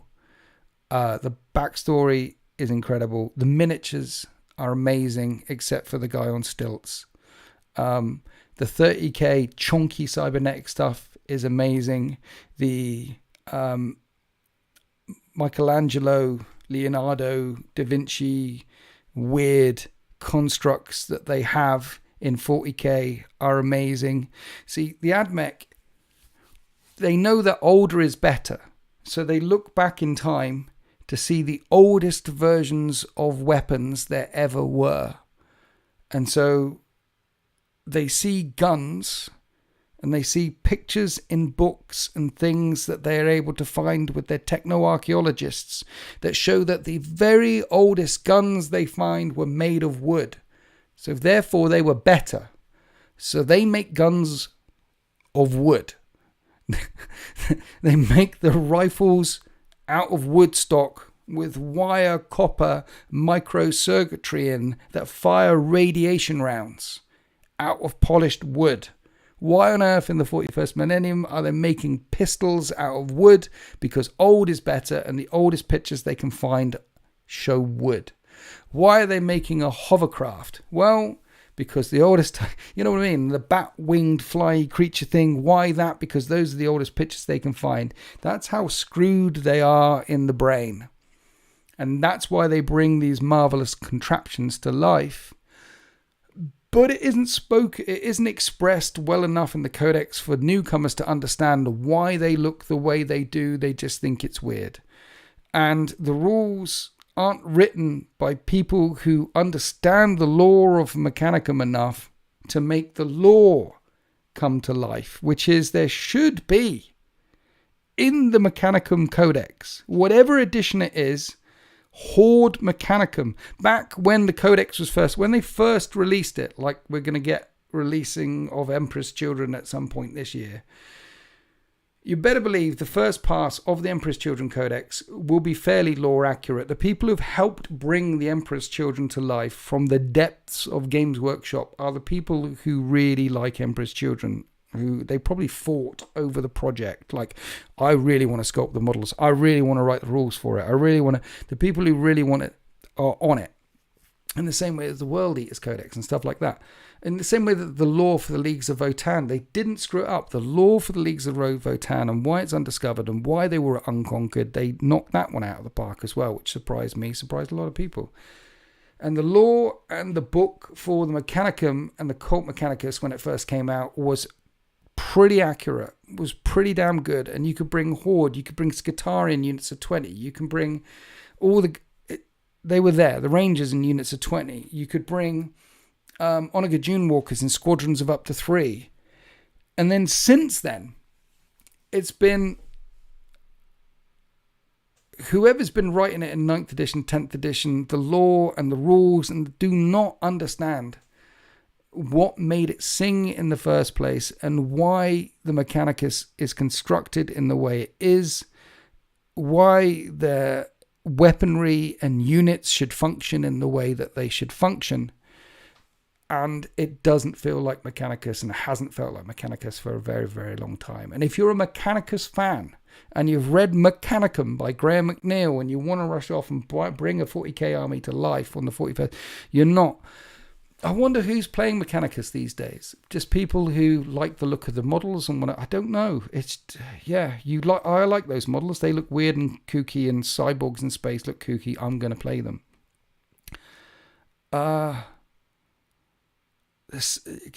When we talk about an army that's missing something, I mean the Tyranids. Tyranids can still work, but the Mechanicus. Damn. I mean, the Mechanicus put the Tyranids to shame. They are missing a huge, huge portion of their lore, their detachments, their data sheets, the way they don't look, feel, function, work. They're the war crimes army on the battlefield. They should be the Horde war crimes army with either the hordiest of hordes or the biggest of biggest war crime guns you could ever get hold of, and it just ain't there. And it makes me sad because I love Mechanicum. I love Mechanicus. They are my favorite lore faction. You don't get much grim darker than cyborgs, religious. You don't get much that space ISIS cyborgs in space. They are the most religious, fundamentalist, backward-looking arseholes in the 41st millennium. No one would ever want to be them. Like we've all done the brain thing. Like, if I lived in the 41st millennium, where would I be? And 9 times out of 10 people say the 500 worlds, because at least I might live past the age of 30. No one ever wants to be born on Mars. It's horrible. It's the grimmest of darkest of places, and they're the most fanatical of fanatics. They make titans. That's why I love them so much. I am ranting. Let's drop in to the chat. I'm on 69 concurrent viewers. 69, dude. GG's in the chat. I'd argue they never got them right based off the lore for the Skitarian. They did in 7th and 8th when they released Skitarian Cult Mechanicum. At the start, they were really good. The lore in the first 2 codexes. Remember when they released Mechanicus, they released in 2 different books. They released Skitarii and Cult Mechanicus in 2 different books. If you wanted to run them as an army, you needed 2 freaking codexes. It was very Games Workshop of them. But the lore in both was good. The units in both was good. We were in the middle of Black Library Horus Heresy there, and they could go and talk to Graham McNeil and say, hey, how does the Mechanicum function? And Graham could say, they could talk to the guys and they could tell them. But these days, I don't know. Movement Winter Games, but if you're second, most of us here would be very good servitors. Most of us here would be very good servitors. Dead. In the 41st millennium, you'd be dead. Yeah. Adjacent to Mechanicum, Imperial Knights feel incomplete and might just be going away. They've never got Knights wrong. Right. They've never got Knights right. On the tabletop. The model itself, however, amazing. Imperial Knights look amazing. Love Imperial Knights. But back when you could fight Knights in 7th edition before 8th ran round, they kind of imbalanced the game.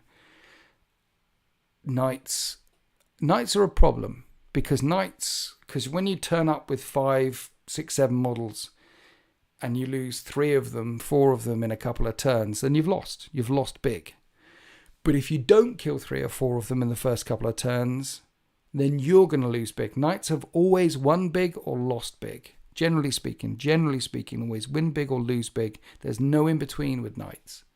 Unless you do Knight on Knight. And then you can kill one and they can kill one. And it's a different kind of game. Knights, though, big win for Games Workshop releasing Knights. And I want to see more Knights. I want to see more Knights. I want to see more baby Knights and more big Knights. Ninth, Death Guard in 9th were good. There were a few factions in 9th that played really well, and Death Guard were one of them. I really enjoyed my Death Guard in 9th because you needed a PhD to play most factions in 9th edition, and Death Guard and Space Marines weren't one of them. You could play them without breaking your brain. What's your best advice for avoiding distractions and getting back to painting?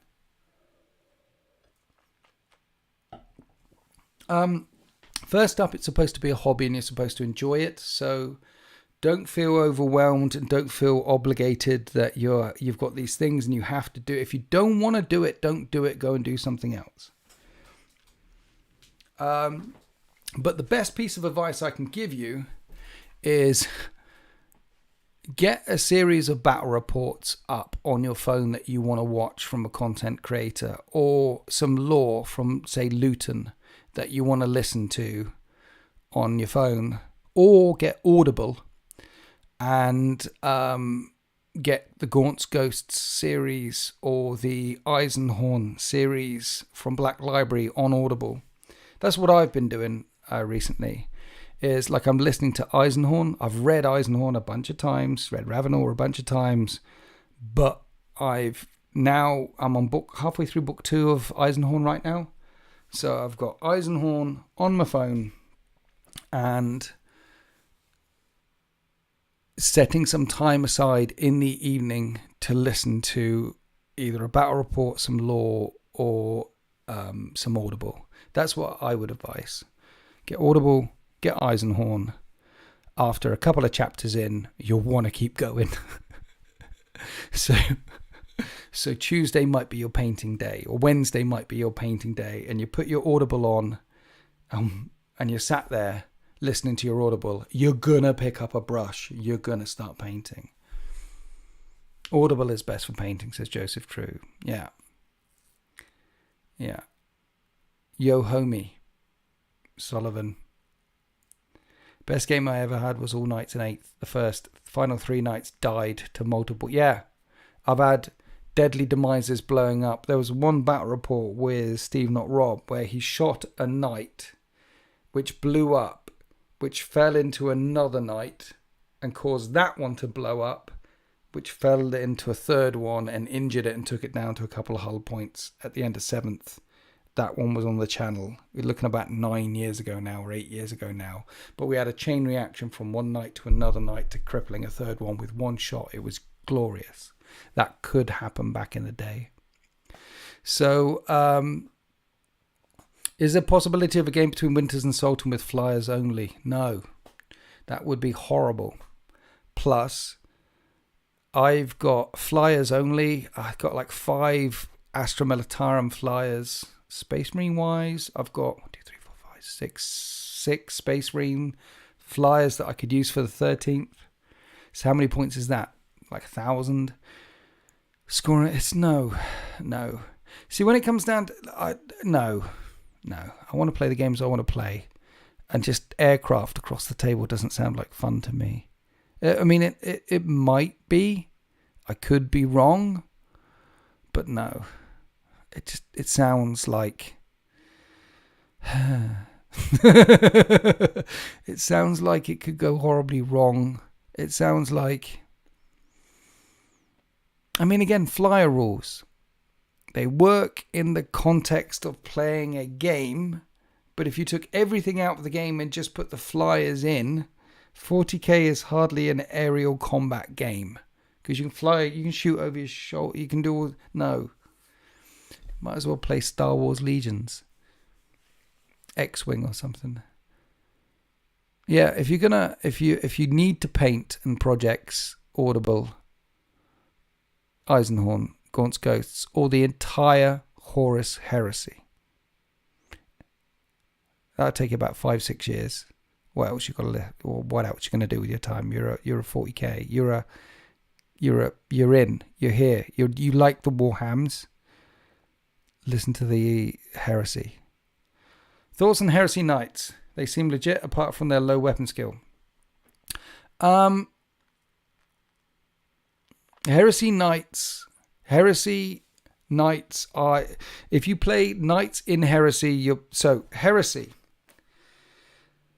The Heresy rule set is based around Legions. It's based around Space Marines. And the Heresy rule set is written with the narrative in mind. This is the main thing to realize. In 40k, it's written with balance in mind and competing in mind. That's what 40k is written around.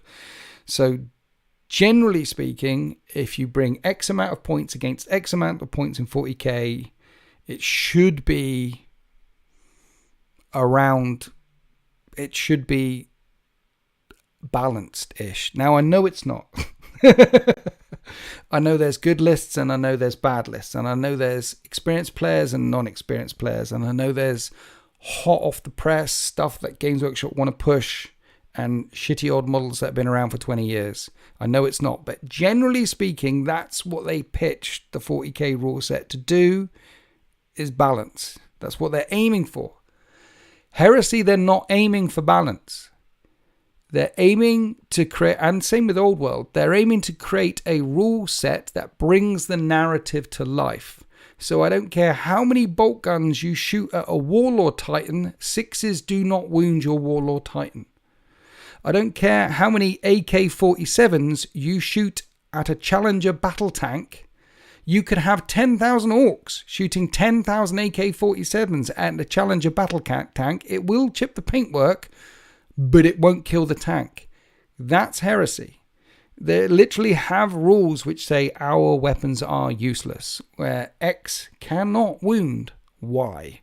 That's heresy. It's written to try and bring the narrative to life, and things are balanced around the legions. So when you ask about knights, the reason why I point that out is because if you play Solar Auxilia or Mechanicum in Heresy, you're playing on hard mode. Mechanicum are not as good as the legions. Solar Auxilia are not as good as the legions. And then if you play with Militia, Standard Guard, you're not as good as the legions. Why? Because they're the legions. They're the Primarchs. They're the things. They're the... If you play Custodes in Heresy, you're playing on easy mode. This is all generally speaking. There are exceptions to all the rules. And if you play Knights in Heresy, you're playing on easy mode. So where do Knights fit in Heresy? If you play, I can give you an example. Some friends of mine were playing, and they played a 20,000 point game, and 10,000 points aside, and 2 players on each side, and each of the players brought 5,000 points. So on one side, there was 10,000 points of legionaries, and on the other side, there was 5,000 points of legionaries and 5,000 points worth of knights, because that's what the other guy brought. And by the end of turn 2, the legionary with knight force had basically won, and by turn 3, it was all over, because knights are stronger than legionaries, because they're knights. So generally speaking, knights in Heresy are playing on easy mode. They have a low weapon skill, a weapon skill of only 4, generally speaking, but you can get that up to 5 with one of the enhancements, and they stomp. So they hit on 5s with their attacks, and then they've got their stomp attacks, and then in close combat, you're only hitting the front armor. You can tell, like, the other thing you do in Heresy is you can bring a knight along with any legionary force, and adding a knight to an army doesn't imbalance things. Just as if you play 5,000 points and you bring a Reaver Titan or a Titan, if your opponent has a super heavy or a Titan killer, it generally doesn't imbalance things. But if you're playing 10,000 points and you've got a couple of Titans and your opponent hasn't, or you're playing 10,000 points and your opponent's got 4 or 5 super heavies and you haven't, or if you're playing 5,000 points and your opponent's got a couple of Primarchs and you haven't, it will imbalance things, because Heresy is not written with balance in mind. They try and balance it, but it's written with a narrative in mind. So knights, the way you can tell knights are playing in easy mode is because if you play a 5,000 point game, 10,000 point game, 20,000 point game, and add more and more and more and more knights, it makes it more and more easier. So knights can fit in Heresy at 3,000 points against a good Heresy list. It tends to be quite balanced. The more points you add, the easier it gets for knights, and then you have to make dirtier and dirtier lists if you're a legionary to compete. I did one on the channel recently. I forget how many points of knights it was, but I had to run Fury the Ancients, scoring dreadnoughts to compete with the knights. If I didn't run Fury the Ancients to compete with the knights at that kind of level of points, it would basically be an uphill battle for most of the game. So yeah, knights in Heresy work. I would advise playing against them at 5,000 points or more, unless you bring a chunk of super heavies on your side as well. Bye, Joseph.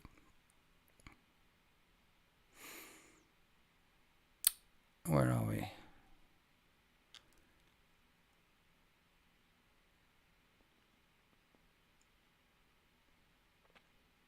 If the toughness of a model is stronger than the strength of weapon by 3, yeah, you can, yeah.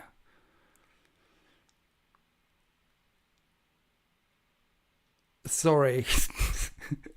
Sorry, Stuart. I'm really selling you on Heresy. They're just different game systems. It's just different game systems. It depends what kind of game. You're down and under as well, and it's going to cost you a lot of money to play. And you need to make sure you have a bunch of people around you. It depends what you want to play. I like both game systems. People say, which one do you prefer, or which one are the... Heresy has helped me enjoy 40k more, and 40k has helped me enjoy Heresy more. If they were both... I once said, way back in the day, when Heresy... I used to say that I wish they were the same rule system, so you could compete with this and cross the streams. I used to say that. But now I'm really pleased that they're 2 separate rule systems, because then I get to experience the wonderful worlds of warhams in different ways. I get to play 40k, which is half war game, half strategy game, with incremental point scoring.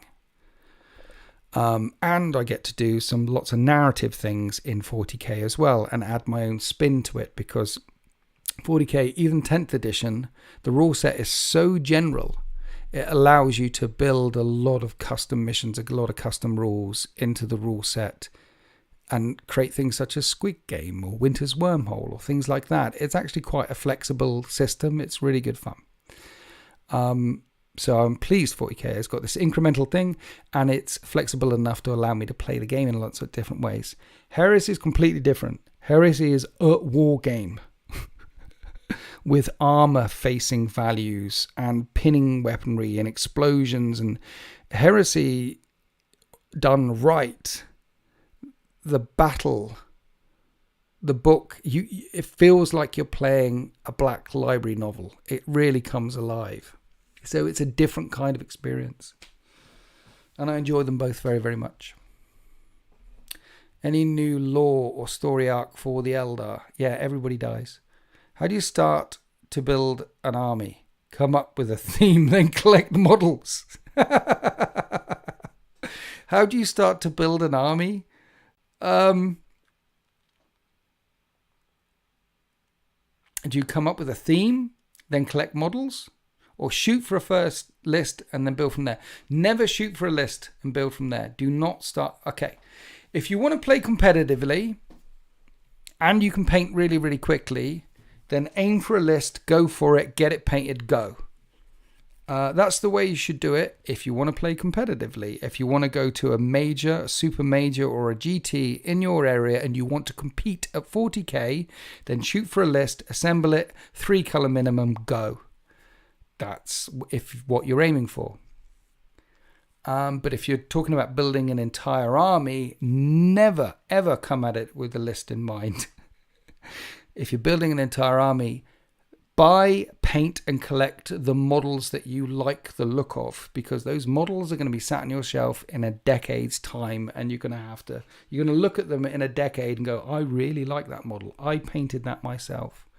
So I would always come at it from a modeling point of view. I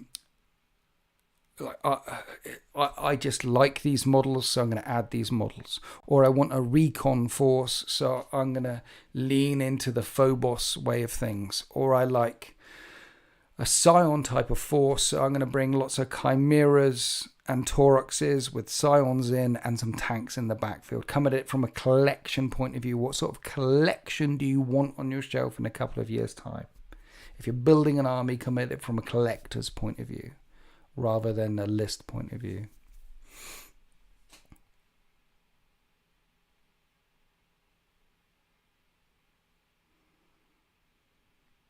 Completely. 40k seems to come from below. 40k is the next thing, the next thing, the next thing. Heresy, grown-up war game. Heresy is just a different thing. Heresy, if you want to play a war game, then a fantasy war game is Old World, and a fantasy war and a sci-fi war game is Heresy. They are war games, Old World and Heresy. If you want to play a game, a strategy game with war game elements, then that's AOS or 40k. They're different things. So if you just want to, so AOS or 40k are quicker and easier to pick up and quicker and easier to collect. You just pick it up, you get your army together, and you play. And you have, it's a game, and you have fun, and you laugh, and you throw squigs at each other. If you want a longer, bigger turn project than Old World or Heresy. Yeah, pick a model you like the look of. Don't worry about it. Go from there. I ended up with 36,000 points of 40k stuff by thinking a Mauler Fiend was cool one day. See? That's how you start. You think a Mauler Fiend is cool, and you start there. And before you know it, you've got 36,000 points worth of stuff. Don't think of the lists. Start at it from the model and the collection point of view. Oh, my Emperor. We've been nearly smashing on for 2 hours. It's nearly smashing on for 2 hours, and I've had one member. I feel, chat, I feel like I deserve a member. Can I get a member, please? And I'm going to go. I'm going to ask for a membership from anyone out there. I think I've delivered above. I've kept up my end of the bargain. I demand memberships. And I demand a cup of tea. And I'm down on my water. I've done my part. Are you? Oh dear. Yeah, that was a good one. That was a good stream. I had a bit of ranting. I feel like therapy session. I feel like I've been to therapy in this one. Have you felt like, have you enjoyed yourself? Have you been to therapy as well? I feel like I got a few things off my chest. I'm looking forward to King of the North at the weekend. For all the people coming to King of the North on Saturday the 25th at Element Games in Manchester, I will see you there. I don't know what army I'm bringing. And chat, you guys know Tazanara, all the way from Japan. I'm seeing him at King of the North as well, all the way over from Japan, fighting him the next day. That's going to be amazing. The Heresy Starter box set is £7,000 here in Australia. Yeah, don't get it. I enjoyed listening, chatting. Now for Discord Scout. Yes. What have I done is assemble the last Necrons. Yes. So I hope you enjoyed. There we go. Silver Crow gifted some memberships. Silver Crow, you absolute legend. Thank you. Thank you so much. GG's in the chat for Silver Crow. I appreciate you, sir. That was very generous of you. I should just outright ask for some memberships more often, shouldn't I? Because some of you are very, very generous, nice individual beings. Look at that. Ask for 1, Silver Crow drops 5. You, sir, are a legend. I salute you. Thank you. GG's in the chat. And definitely not a gator. Has joined the 13th at tier 3. Definitely not a gator. That is an amazing handle. GG's in the chat for definitely not a gator. I love your handle. Tier 3 gets you an extra battle report every single Winter's Wednesday. And this Wednesday, which is tomorrow, is a 3,000 point narrative game. And we've got Imperial Knights with some Imperial agents versus Chaos Knights with the End of All Things, fighting over the Princeps Majoris, a downed pilot, to see who can recover the pilot. And it goes down to the last turn. Great game, that one. So that's happening on Wednesday. And last Wednesday's one was a Horus Heresy battle report. And then Gecko88 upgraded his membership to a tier 3. Thank you, Gecko88. GG's. Loads of GG's at the end of the chat. And that unlocks an extra battle report every single Wednesday. Guys, everyone who chooses to support the channel, everyone who members and does the members, I appreciate you. I wouldn't be here without, look at that, it's a whole avalanche of GGs. I appreciate you guys.